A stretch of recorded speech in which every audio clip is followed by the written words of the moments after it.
తిరుమల లడ్డూలో జంతువుల కొవ్వు లేదు అని చెప్పి సుప్రీంకోర్టు నియమించిన సిబిఐ రాష్ట్ర ప్రభుత్వ సిట్టు తేల్చిన, రాష్ట్ర పోలీసుల సిట్టు తేల్చినా కూడా చంద్రబాబు నాయుడు గారు అసెంబ్లీలో సస్పెక్టెడ్ అని ఫస్ట్ మా దగ్గర ల్యాబ్ పరీక్షలు కంప్లీట్గా లేదు కానీ సస్పెక్టెడ్ అని చెప్పి దీన్ని ఎక్కడాగానే ఉపయోగించుకోకూడదు, ఏ ఎవిడెన్స్గా వాడకూడదు అని చెప్పి ఒక ల్యాబ్ రిపోర్ట్ ఇస్తే ఆ సస్పెక్టెడ్ అనే దాన్ని క్లియర్ కట్గా చెప్పింది జంతువులకు ఉంది అని చంద్రబాబు గారు అసెంబ్లీలోనే చదవడం ఆశ్చర్యం కలిగించింది.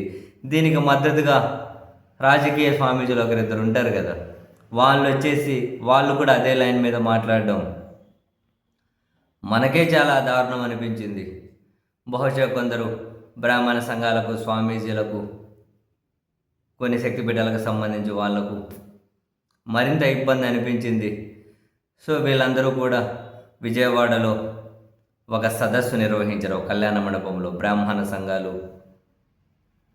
ఈ స్వామీజీలు, వీళ్ళు చాలామంది.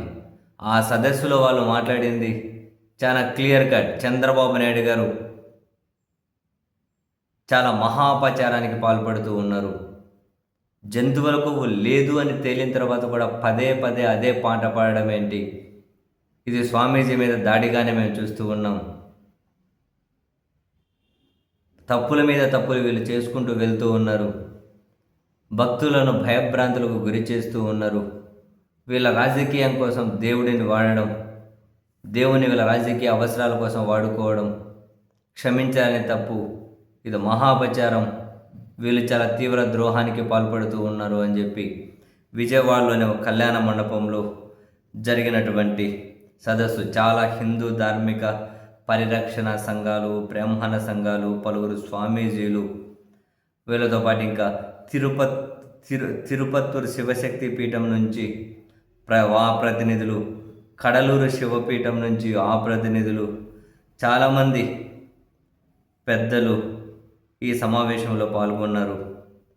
ఇంట్రెస్టింగ్గా చంద్రబాబు నాయుడు గారి కూటమి ప్రభుత్వం అధికారంలోకి వచ్చాక రాష్ట్రంలోని ఆలయాల్లో ఏమేమి అపచారాలు జరిగాయో దానికి సంబంధించి ఒక క్యూఆర్ కోడ్తో బ్రోచర్ను కూడా ఆవిష్కరించారు.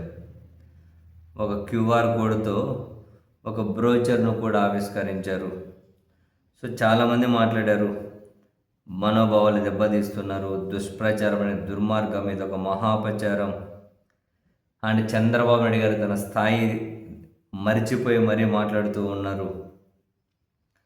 ఇలా మాట్లాడడం, ఇలా భయభ్రాంతులకు గురి చేయడం, ఇదంతా కూడా